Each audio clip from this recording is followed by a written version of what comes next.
There's a side of intimacy no one talks about, the hidden storm inside a woman's mind. When the lights go out, her body might be close, but her psychology is doing something else entirely. Studies show that during moments of closeness, women can experience waves of fear, sudden detachment, and even subconscious resistance, while their partner has no idea. What feels like passion on the outside can feel like danger on the inside. This is where intimacy collides with the darkest layers of psychology: attachment wounds, trauma triggers, evolutionary instincts, and silent defense mechanisms. The unsettling truth. A woman can be physically there, yet emotionally gone, and you might not notice until the bond is already broken.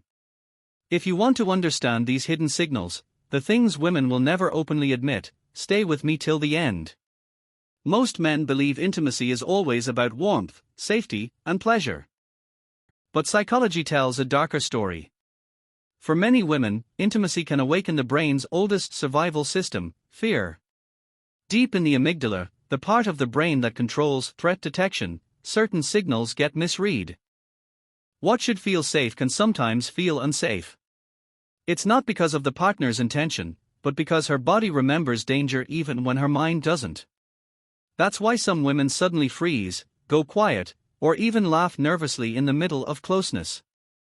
It's not random. It's a fear response. Think about it: centuries of evolution taught women to be cautious. A wrong judgment of character once meant life or death. That survival coding still lingers. Intimacy is the most vulnerable state a human can be in, and with vulnerability comes risk. Her subconscious asks, am I safe? Am I in control? Could I be hurt? And sometimes, those alarms go off without warning. In psychology, this is linked to their fight, flight, or freeze system. Some women can't fight, can't flee, so they freeze. You may notice her body stiffen for a second, her breathing change, or her eyes drift away.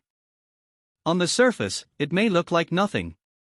Inside, her nervous system is screaming. This doesn't always come from trauma. Even women with no painful past can experience this, because the brain is wired to protect. A tiny shift in tone, a sudden movement, or even silence can spark unease. Here's the disturbing part: many men never notice it. They mistake compliance for comfort. They think silence means everything is fine. But silence can also be the mask of fear. When you start to see this hidden response, you understand that intimacy isn't just about passion. It's about trust, safety, and reading signals most people ignore. One of the strangest things men notice, but rarely understand, is when a woman seems present in body but absent in spirit. She's right there, yet something in her energy feels gone. This isn't just a mood. It's emotional disconnection, and it happens more often than most men realize. Psychologists call it dissociation. It's like the mind quietly stepping out of the room while the body stays. For some women, this happens because closeness is overwhelming. The nervous system, instead of leaning in, chooses to shut down. Her thoughts drift, her eyes go distant, and it feels like she's somewhere else entirely. Why does this happen? Sometimes it's the residue of old wounds. Maybe she learned that being vulnerable equals being hurt. Other times, it's not about trauma at all, it's about emotional overload. If she's carrying stress, fear of judgment, or hidden insecurities, her mind slips into self-protection. In simple terms, the body says yes, but the emotions say no. Here's the unnerving reality: most men don't notice until it's too late. They think the moment is going well, but later, she pulls away emotionally. She avoids eye contact, avoids conversation, and avoids deeper connection. The bond feels weaker, but no one can explain why. Carl Jung once wrote that the greatest tragedy in relationships isn't hate, it's indifference. Dissociation creates that indifference silently, without arguments or fights. She's not resisting physically, but emotionally she's already retreating. And this is dangerous for relationships. Because intimacy without emotional presence isn't intimacy at all, it's performance. It creates the illusion of closeness, while beneath the surface, a wall is being built brick by brick. When men fail to sense this, they often blame themselves or try harder physically, which only deepens the gap. What's needed instead is awareness, to pause, to notice, to gently reconnect. Because the moment you ignore disconnection, you allow it to grow into distance. The body never truly forgets. Even when the mind tries to bury painful memories, the nervous system stores them like scars written into muscle and breath. During intimacy, those hidden scars sometimes resurface, quietly, unexpectedly, as trauma echoes. A woman may not consciously remember every painful event, but her body does. A sudden touch, a certain position, even the tone of voice in that moment can trigger a flash of fear. She might not even understand why she tenses, withdraws, or suddenly feels sadness. It's the subconscious replaying a memory she didn't choose to recall. Sigmund Freud called this the return of the repressed, when what we try to hide in the unconscious forces its way back into the present. Modern psychology confirms this. Trauma is stored not just in memory, but in the nervous system. Bessel van der Kolk's work, The Body Keeps the Score, shows how survivors often relive fragments of past pain when their body enters vulnerable states. Here's the unsettling part: trauma echoes don't always appear as fear. Sometimes they show up as numbness, as if the person feels nothing at all. Other times, they surface as sudden anger or irritation, seemingly out of nowhere. To the partner, it's confusing. To her, it's survival. And this is why intimacy can feel like a battlefield for some women. It's not about whether they want closeness. It's about whether their past allows them to fully trust the present. Many men mistake these echoes for rejection, or worse, assume they are not good enough. But the truth is far more complex. She isn't rejecting the man in front of her, she's fighting the ghost of someone behind her. The tragedy is that most couples never talk about it. Silence becomes a prison, and unspoken trauma continues to bleed into intimacy. But when awareness enters the room, healing becomes possible. Every intimate moment carries an invisible negotiation, a silent tug-of-war between control and surrender. Most people never notice it, but psychology reveals that intimacy often awakens a deep subconscious power struggle. For many women, intimacy triggers two conflicting drives: the desire to let go and the instinct to stay in control. On one hand, there's the craving for connection, closeness, and trust. On the other hand, there's the fear of losing agency, of becoming vulnerable to someone else's will. That tension creates a subtle push and pull that can change the entire dynamic without a single word spoken. Nietzsche once wrote that the will to power drives human behavior more than love itself. And in moments of intimacy, that truth quietly plays out. Some women seek reassurance by taking control, setting the pace, guiding the rhythm, or deciding when things end. Others cope by surrendering completely, but deep inside, they are watching, measuring, making sure they haven't lost themselves in the process. This hidden struggle can be thrilling, but it can also be destructive. If she feels dominated without choice, resentment builds. If she feels ignored when trying to guide, disconnection grows. And yet, when the balance is right, when control and surrender flow naturally, intimacy transforms into trust. Here's where it gets darker. Sometimes, women unconsciously test this balance. A sudden withdrawal, a change in mood, or an unexpected resistance isn't always rejection. It's often her way of asking, "Am I still safe? Am I still in control of myself?" If the answer feels uncertain, the struggle intensifies. Most men miss this entirely. They think intimacy is only physical. But what's really happening is psychological theater, where every touch, every pause, every shift is a negotiation of power and vulnerability. Understanding this silent struggle changes everything. It turns intimacy from a blind act into a conscious reading of hidden signals, a place where trust isn't assumed, but continually earned. Behind the dim light of intimacy, another shadow often lurks: shame. For many women, the struggle isn't only with their partner, but with the reflection of themselves they carry into the moment. Modern culture has trained women to see their own bodies not as homes, but as objects constantly under inspection. Too soft, not toned enough; too thin, too thick, not perfect. Even in the arms of someone they trust, those inner judgments don't vanish. They whisper, "Am I desirable enough? Am I being compared? Am I disappointed?" This is the cruel paradox of self-image. The body may be fully present, yet the mind is trapped in self-surveillance. Instead of surrendering to connection, she's watching herself from the outside, analyzing, grading, critiquing. Psychologists call this spectating, when a person mentally steps outside their body and observes themselves like a performance. The result: anxiety replaces pleasure. Shame adds another layer. Many women are taught, directly or indirectly, that desire itself is something to hide. Freud once suggested that repression of sexuality was one of society's strongest chains. Even today, those chains remain. A woman might enjoy closeness yet feel guilty for enjoying it. She might crave freedom yet fear being judged for it. Pleasure becomes entangled with punishment. And this matters deeply. Because shame doesn't stay silent. It shows up as hesitation, as distance, as reluctance to open up fully. The partner may sense it but mistake it for lack of interest, when in truth it's a war she's fighting with herself. Here's the darkest truth: self-image wounds can cut deeper than any outside rejection.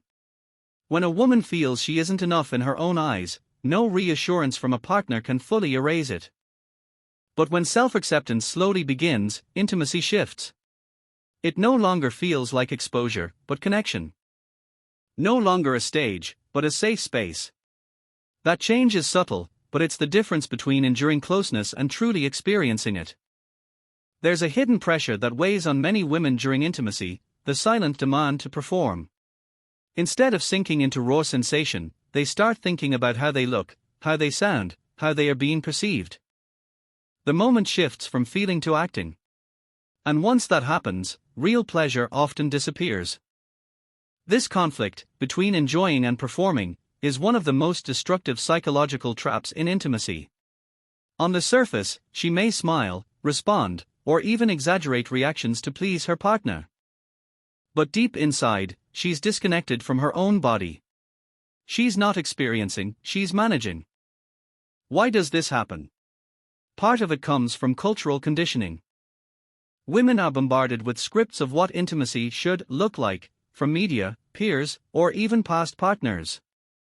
Another part comes from fear of disappointing, of being judged, of not living up to imagined expectations. Instead of asking, "What do I want?" the mind whispers, "What does he expect?" This is where the psychology turns dark. When performance takes over, intimacy becomes a stage play. The man thinks everything is perfect, but what he sees is choreography, not connection.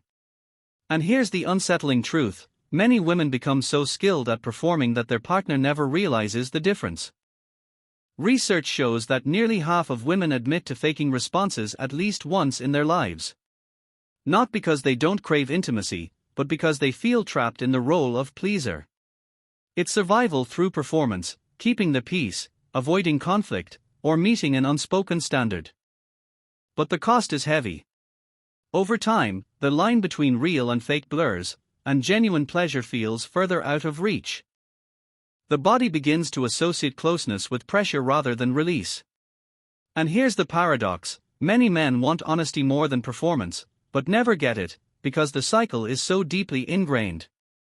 The real breakthrough comes when intimacy shifts from performance to presence, when the script is torn apart, and both people are allowed to be messy, imperfect, and real. That's when pleasure stops competing with performance, and finally wins. Intimacy is supposed to bring two people closer, but psychology shows us a strange paradox: sometimes, the very act of closeness awakens the urge to pull away. Women can crave connection one moment and distance the next, a push and pull that confuses men and frustrates relationships. Why does this happen? The answer lies in attachment psychology. For some, closeness awakens old fears of being abandoned. The deeper the bond feels, the greater the risk of loss appears. So even as desire rises, a hidden defense mechanism whispers, "Protect yourself. Don't go too far. Don't get too attached." This is why some women lean in with passion, only to withdraw suddenly after. It's not that the desire wasn't real, it's that the vulnerability was too much. Psychologists call this approach avoidance conflict, wanting something deeply, but fearing the consequences of getting it. The paradox runs deeper. For many women, desire itself feels dangerous. The more they want, the more powerless they feel. And powerlessness, as we saw earlier, triggers fear. So the subconscious creates distance, not because the man did something wrong, but because her mind is trying to regain control. Here's the unsettling part: this cycle can repeat endlessly. The closer a partner tries to get, the more her defenses rise. The more distance she creates, the more he chases. What should be passion turns into a silent tug-of-war, draining both sides. Jung wrote that what we resist persists. The harder someone tries to escape vulnerability, the more it haunts them. In intimacy, that resistance doesn't kill desire, it twists it into conflict. For men, this paradox is often maddening. They wonder, why does she want me, then push me away? But the answer isn't rejection. It's fear wrapped in desire, closeness tied to distance. The only way through this paradox is awareness. When both partners recognize that desire and distance can coexist, intimacy stops being a battlefield and becomes a fragile dance, where fear and longing share the same stage. By now, you've seen how intimacy isn't just about bodies, it's about minds, wounds, instincts, and unspoken battles. Fear responses, emotional disconnection, trauma echoes, power struggles, shame, performance pressure, and the paradox of desire all reveal one thing: intimacy is never as simple as it looks. For men, the most dangerous mistake is assuming silence means comfort or performance means pleasure. What you see on the surface often hides a storm beneath. And if you ignore those signals, the bond weakens, sometimes without a single fight or harsh word. So what does this mean for you? It means paying attention in ways most people don't. It means noticing when her body stiffens for a second, when her eyes drift away, when her energy suddenly shifts. It means understanding that fear, shame, or distance isn't always about you, sometimes it's about the ghosts of her past or the chains of her self-image. But here's the challenge: awareness isn't enough. The real test is whether you can respond with patience instead of pressure, with presence instead of performance. Can you create safety when her defenses rise? Can you offer trust when her mind is doubting? Can you listen when silence feels louder than words? Nietzsche once said, "Love is not consolation, it is light."